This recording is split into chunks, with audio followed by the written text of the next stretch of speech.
নামাজের সময় আকাশের দিকে তাকাতে আল্লাহর রাসূল কেন নিষেধ করেছেন? আল্লাহর রাসূল বলেন, নামাজের সময় তোমরা কখনোই আকাশের দিকে তাকাবে না। আকাশের বিশালতা অনেক। প্রিয় দর্শক, শুধু তাই নয়, আল্লাহর রাসূল সাল্লাল্লাহু আলাইহি সাল্লাম টয়লেটে থুতু ফেলতে নিষেধ করেছেন।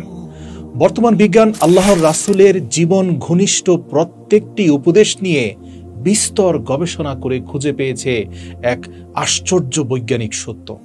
প্রিয় দর্শক, প্রত্যেকটি কথাই একটি স্বাস্থ্যবিজ্ঞান, একটি মনোবিজ্ঞান, প্রত্যেকটি কথাই একটি দর্শন তথা ফিলোসফি। বর্তমান বিজ্ঞান রাসূল সাল্লাল্লাহু আলাইহি ওয়াসাল্লামের সুন্নতের ব্যাপারে বিস্তর গবেষণা করে তারা অনেক কিছু আবিষ্কার করেছে। প্রিয় দর্শক, রাসূল সাল্লাল্লাহু আলাইহি ওয়াসাল্লাম বলেছেন, তোমরা ফজরের নামাজের পরে ইশরাকের ওয়াক্ত পর্যন্ত কখনোই ঘুমাবে না, এবং আসর ও মাগরিবের মধ্যবর্তী সময় এবং মাগরিবের পরে এশার ওয়াক্ত পর্যন্ত এই মধ্যবর্তী সময়ে তোমরা ঘুমানো থেকে বিরত থাকবে। বর্তমান চিকিৎসা বিজ্ঞান গবেষণা শুরু করেছে যে আল্লাহর রাসূল এই বিশেষ সময়ে কেন ঘুমোতে নিষেধ করেছেন। বিজ্ঞান গবেষণা করে আবিষ্কার করেছে যে ফজর ও ইশরাকের মধ্যবর্তী সময়ে পৃথিবীর বায়ুমণ্ডলে অক্সিজেনের পরিমাণ খুবই কম থাকে। এ সময় ঘুমালে আমাদের শরীর ভারী হয়ে যায়, আমরা ধীরে ধীরে খিটখিটে মেজাজের অধিকারী মানুষ হয়ে পড়ি। আসর থেকে মাগরিব এবং মাগরিব থেকে এশার মধ্যবর্তী সময়েও কিন্তু বায়ুমণ্ডলে অক্সিজেন কম হতে থাকে। আর বিজ্ঞান দ্বারা প্রমাণিত যে স্বল্প অক্সিজেনের মধ্যে যদি মানুষ ঘুমায়, তাহলে এটা তার মানসিক এবং শারীরিক স্বাস্থ্যের জন্য মারাত্মক ক্ষতিকর। বিশেষ করে একজন মানুষের মানসিক অবস্থার অত্যন্ত অবনতি ঘটে। এ কারণে বিজ্ঞান গবেষণা করে দেখেছে আল্লাহর রাসূলের বলা নিষিদ্ধ প্রত্যেকটি সময়ে ঘুমালে আমাদের শরীরে অক্সিজেনের অভাব দেখা দেয় এবং আমরা 10টি বিভিন্ন রোগে আক্রান্ত হতে পারি। এই 10টি রোগের মধ্যে হাঁপানি রয়েছে। অতএব এই সময়টা আমাদের মোটেও ঘুমানো উচিত নয়। এই নিয়ম মেনে চললে আপনি সারা জীবন সুস্থ থাকবেন ইনশাআল্লাহ। রাসূল সাল্লাল্লাহু আলাইহি সাল্লাম আরো বলেছেন, দুর্গন্ধযুক্ত ও নোংরা লোকদের মাঝে কখনোই বসবে না। বিশেষ করে যাদের শরীর থেকে দুর্গন্ধ আসে। এমন কিছু মানুষ আছে যে সুগন্ধি ব্যবহার করার ব্যাপারে উদাসীন। সারাদিন শরীরে ঘামে গরমে দুর্গন্ধ ছড়ায়, আর সেই দুর্গন্ধ নিয়ে এসে বিভিন্ন মানুষের মধ্যখানে গিয়ে বসে থাকে। এটা ঠিক নয়। আল্লাহ রাসূল সাল্লাল্লাহু আলাইহি সাল্লাম দুর্গন্ধযুক্ত মানুষের সঙ্গ এড়িয়ে চলতে আদেশ দিয়েছেন। রাসূল সাল্লাল্লাহু আলাইহি সাল্লামের এই আদেশটিও প্রজ্ঞায় পরিপূর্ণ। কারণ কি জানেন? দুর্গন্ধ একজন মানুষকে বিষণ্ণ করে তোলে। অপরদিকে সুগন্ধি আমাদের মানসিক প্রশান্তি বৃদ্ধি করে। গবেষণায় দেখা যায়, যদি একজন মানুষ প্রতিদিন 10 মিনিট করে দুর্গন্ধযুক্ত এবং নোংরা লোকদের সাথে বসে থাকে, তাহলে 20 দিনের মধ্যে সে বিষণ্ণতার রোগে আক্রান্ত হবে, মানসিক রোগ হবে, এমনকি তার মানসিক রোগটা তাকে পাগল পর্যন্ত বানিয়ে ফেলতে পারে। মানুষের মন নেগেটিভিটি দিয়ে ভরে যাবে। সম্ভবত এ কারণেই আল্লাহ রাসূল সাল্লাল্লাহু আলাইহি সাল্লাম আমাদেরকে দুর্গন্ধযুক্ত লোকদের থেকে দূরে থাকার নির্দেশ দিয়েছেন। রাসূল সাল্লাল্লাহু আলাইহি সাল্লাম বলেছেন, যারা ঘুমানোর আগে খারাপ ও বাজে কথাবার্তা বলে তাদের সাথে কখনোই ঘুমাবে না। এই আদেশটিও অত্যন্ত বৈজ্ঞানিক। বর্তমানে বিজ্ঞান আবিষ্কার করেছে যে ঘুমানোর আগে আমাদের শেষ কথোপকথন ঘুমের মধ্যে আমাদের স্বপ্নের উপাদান হয়ে থাকে। এখন ঘুমানোর আগে যদি আপনি দুনিয়ার গীবত শিকায়াত করতে থাকেন, ভাই বোন প্রতিবেশী নিকট আত্মীয়দের নিয়ে সকল বাজে মন্তব্য করতে থাকেন, অথবা অশালীন কথোপকথন করতে থাকেন, তাহলে কি করে আশা করবেন যে আপনি স্বপ্নে কোনো ভালো জিনিস দেখবেন, বা আপনি একটি ভালো স্বপ্ন দেখবেন, বা আপনার ঘুমটা একদম গভীর হবে, নিরবিচ্ছিন্ন হবে? এই যে ঘুমের আগে আমরা যা কিছু বলি, এগুলোই কিন্তু স্বপ্ন হিসাবে আমাদের পরবর্তী দিনের মুড এবং মেজাজকে নির্ধারণ করে। ঘুমানোর আগে খারাপ ও বাজে কথাবার্তা শুনে কখনোই ঘুমাবেন না। এরপরে আসুন, বাম হাতে খেতে কিন্তু আল্লাহর রাসূল নিষেধ করেছেন। এই আদেশটিও একটি বিজ্ঞানসম্মত আদেশ। আমাদের মস্তিষ্কের ডান এবং বাম অংশ আমাদের ইতিবাচক এবং নেতিবাচক চিন্তা নিয়ন্ত্রণ করে। তার মানে আমরা যখন আমাদের ডান হাত দিয়ে খাই, তখন আমাদের চিন্তা ভাবনা ইতিবাচক হয়ে যায়। আর যখন আমরা আমাদের শরীরকে বাম হাতে খাওয়াই, তখন আমাদের নেতিবাচক চিন্তা আরো শক্তিশালী হয়। আপনি প্রায় দেখবেন যে যেসব লোকেরা তাদের বাম হাতে খায় তাদের চিন্তা ভাবনা নেতিবাচক হয়।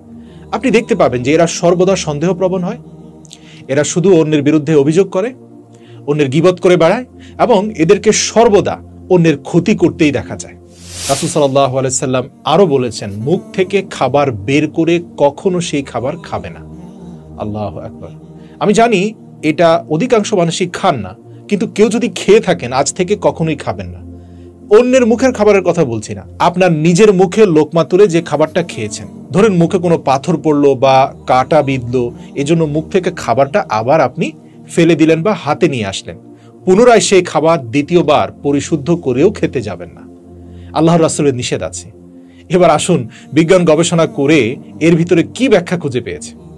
বিজ্ঞান গবেষণা করে দেখেছে যে আমাদের মুখে 10 কোটি থেকে নিয়ে 1 বিলিয়ন পর্যন্ত বিষাক্ত ব্যাকটেরিয়া থাকে।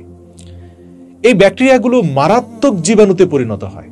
এই জীবাণুগুলো আমাদের খাবারের সাথে মিশে যায় ঠিক তখনই যখন আমরা মুখের ভেতরের খাবারের লোকমাটা ছেড়ে দিয়ে হাত সরিয়ে নিয়ে আসি। মানে খাবারটা যখন মুখের ভেতরে চলে যায়, সাথে সাথে খাবারে এই 1 বিলিয়ন ব্যাকটেরিয়া মিশে যায়। এবং এই খাবারটি যদি ওই ব্যাকটেরিয়া সহ আমাদের পাকস্থলীতে চলে যায় তাহলে কিন্তু আপনার কোনো ক্ষতি নেই। ওই সব প্রসেস আল্লাহ পাকই করে দিয়েছেন, অর্থাৎ ওই ব্যাকটেরিয়াগুলো ওখানে থাকার প্রয়োজন আছে এবং ওগুলো সহ পাকস্থলীতে যাওয়ারও প্রয়োজন আছে। এতে পাচক রস এই জীবাণুগুলোকে মেরে ফেলে এবং তারা ধ্বংস হয়ে যায়, এবং এই প্রক্রিয়ায় কিন্তু আপনার খাবারের যে নিউট্রিশন সেটা আপনার বডিতে ছড়িয়ে পড়ে। এখন সমস্যা কোথায় জানেন? কোনোভাবে যদি মুখ থেকে আপনি খাবারটাকে বের করেন তখন একটা ভয়ঙ্কর ঘটনা ঘটে।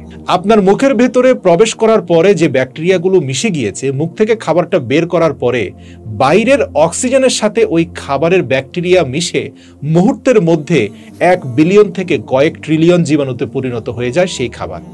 অতঃপর ওই খাবার যদি মুখের ভেতরে নিয়ে যান তাহলে সেই খাবার আপনার পাকস্থলী হজম করতে পারবে না, শরীরে ফুড পয়জনিং হবে এবং আপনি মারাত্মক অসুস্থ হয়ে যাবেন। আল্লাহু আকবার।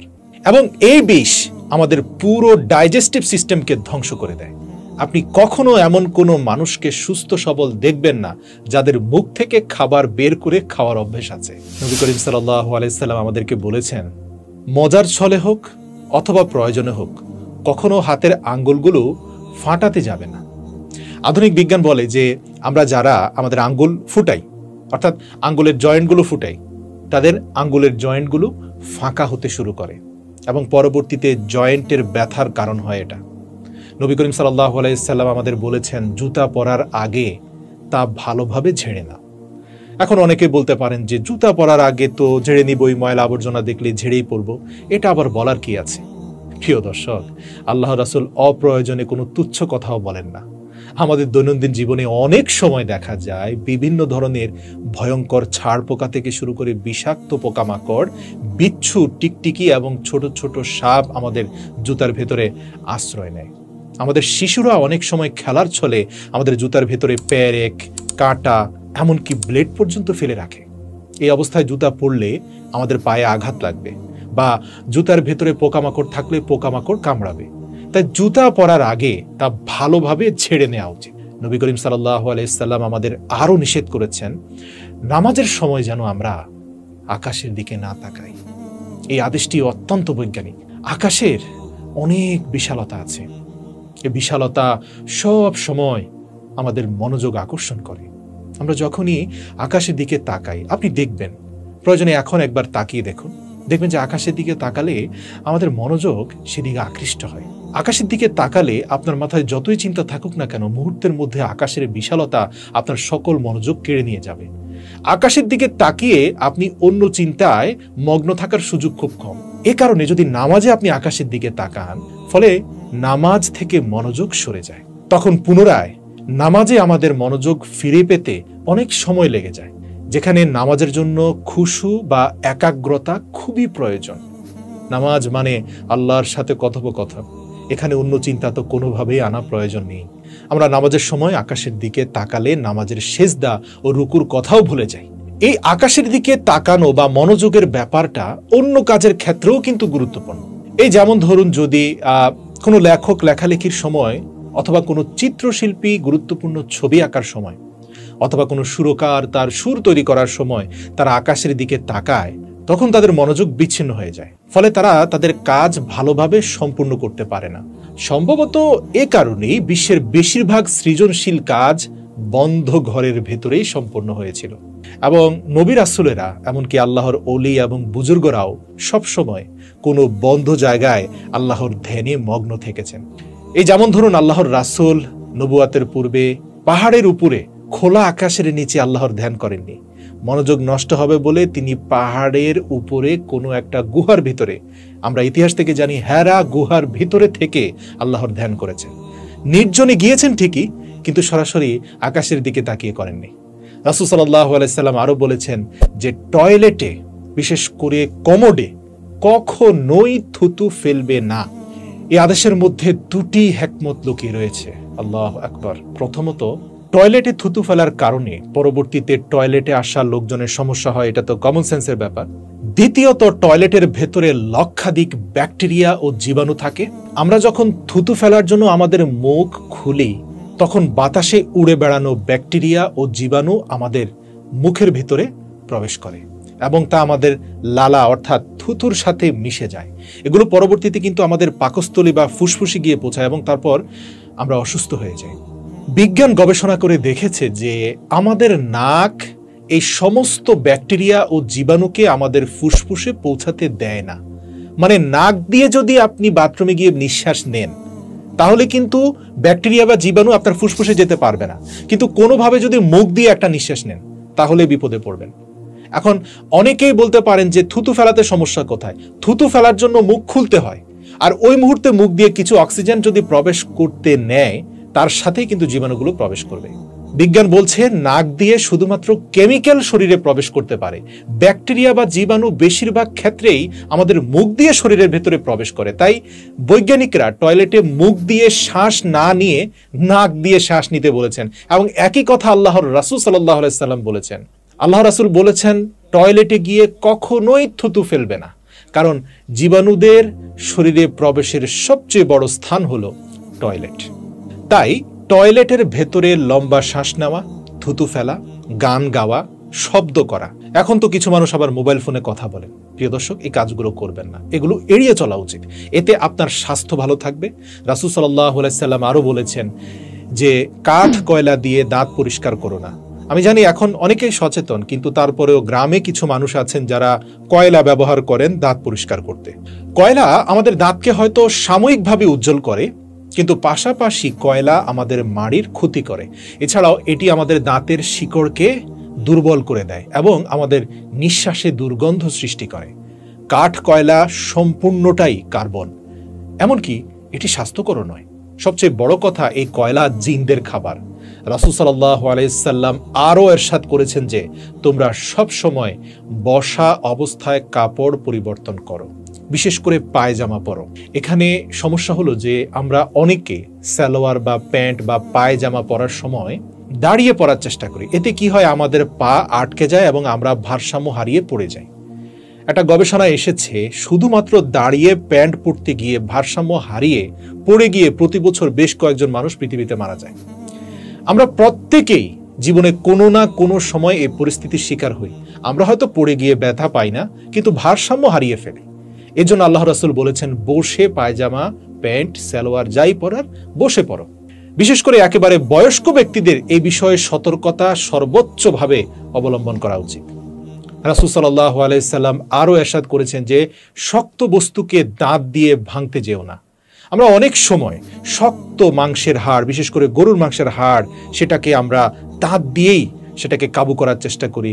অনেকে আবার আখরোট বাদামের আবরণ, যেটা খুব শক্ত, সেটাকেও ভাঙার চেষ্টা করেন। যে কোনো শক্ত মাংস হোক বা হাড় হোক, দাঁত দিয়ে কামড়ে ভাঙার অথবা ছেঁড়ার চেষ্টা করা উচিত নয়। এতে আমাদের দাঁত ভেঙে যেতে পারে। দাঁত জীবনের একটি গুরুত্বপূর্ণ অংশ। সম্ভবত এ কারণে রাসূল সাল্লাল্লাহু আলাইহি সাল্লাম দাঁতকে শক্ত জিনিস থেকে রক্ষা করার নির্দেশ দিয়েছেন।